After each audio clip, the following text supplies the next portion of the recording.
മിശിഹായിൽ പ്രിയമുള്ള സഹോദരീ സഹോദരന്മാരെ, പ്രിയമക്കൾ, ഈ പ്രഭാതത്തിൽ എസെക്കിയേൽ പ്രവാചകന്റെ പുസ്തകം 36-ാം അധ്യായം 26-ാമത്തെ വാക്യം നമുക്ക് ധ്യാനിക്കാം. ഇങ്ങനെയാണല്ലോ പോവുക: ഒരു പുതിയ ഹൃദയം നിങ്ങൾക്ക് ഞാൻ നൽകും, ഒരു പുതു ചൈതന്യം നിങ്ങളിൽ ഞാൻ നിക്ഷേപിക്കും. നിങ്ങളുടെ ജീവിതത്തിൽ നിന്ന്, ശരീരത്തിൽ നിന്ന് ശിലാഹൃദയം എടുത്തു മാറ്റി മാംസ ഹൃദയം നൽകും. നമുക്കറിയാം, സ്വാതന്ത്ര്യത്തിന് വേണ്ടി സ്വന്തം ജീവൻ വെടിഞ്ഞ ധീരദേശാഭിമാനികളെ അനുസ്മരിക്കുവാൻ അനേകം സ്മാരകങ്ങൾ നമ്മുടെ രാജ്യത്തുണ്ട്. രക്തസാക്ഷിത്വം സ്വീകരിച്ച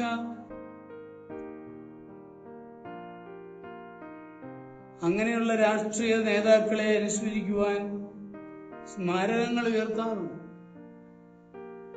പരേതരായ നമ്മുടെ കാർന്നോന്മാരുടെ കല്ലറകളിലും വെളിപ്പെടുപ്പുള്ള അലങ്കാരങ്ങൾ നാം നടത്തുന്നു.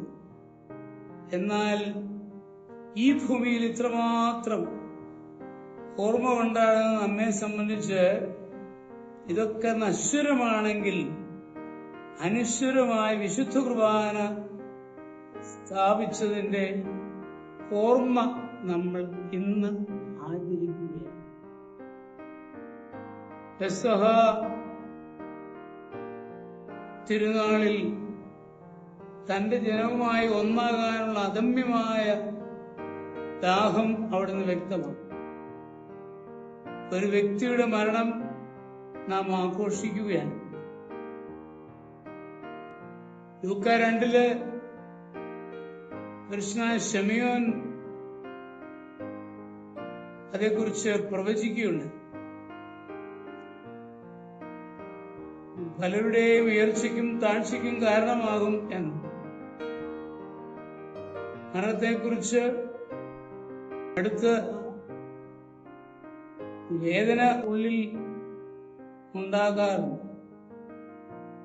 തന്റെ മരണം താൻ ആഘോഷിക്കുകയാണ്. മറ്റുള്ളവരെല്ലാം മരണം അനുസ്മരിക്കുന്നുവെങ്കിലും ഇവിടെ മരണം ആഘോഷിക്കുകയാണ്. കാരണം എന്താണ്? എസെക്കിയേൽ 26:26 പറയുന്നതുപോലെ, ഞാൻ അവരുടെ ദൈവം, നിങ്ങൾ എന്ത് ചെയ്തു? ശിലാഹൃദയം മാറ്റി മാംസഹൃദയം നമുക്ക് തരുന്ന ഈ വലിയ അവസരം, അത് നമ്മളുടെ ജീവിതത്തിന്റെ വലിയ ഭാഗമാണ്. അത് യോഹന്നാൻ 13 നമ്മൾ വായിച്ചറിയുന്നു. ഇന്ന് ഗുരു ശിഷ്യരുടെ പാദങ്ങൾ കഴുകുന്നതിനെ അനുസ്മരിച്ചുകൊണ്ട് ആ വലിയ സ്നേഹത്തെ നമ്മൾ ആചരിക്കുകയാണ്.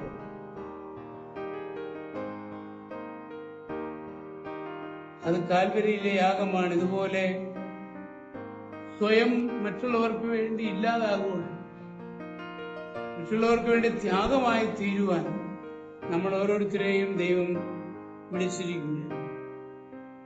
അതിനായി ഈ പെസഹ വ്യാഴാഴ്ച നമുക്ക് ഹൃദയത്തിൽ തീരുമാനമെടുക്കാം. ദൈവം നമ്മുടെ കർത്താവ് ഈശോ മിശിഹായുടെ കൃപയും പിതാവായ ദൈവത്തിന്റെ സ്നേഹവും പരിശുദ്ധാത്മാവിന്റെ സഹവാസം, പരിശുദ്ധ അമ്മയുടെ മധ്യസ്ഥതയും ഞങ്ങളെല്ലാവരോടും കൂടി ധാരാളമായിട്ടുണ്ടായി, എപ്പോഴും എപ്പോഴും എന്നേക്കും. ആമേൻ.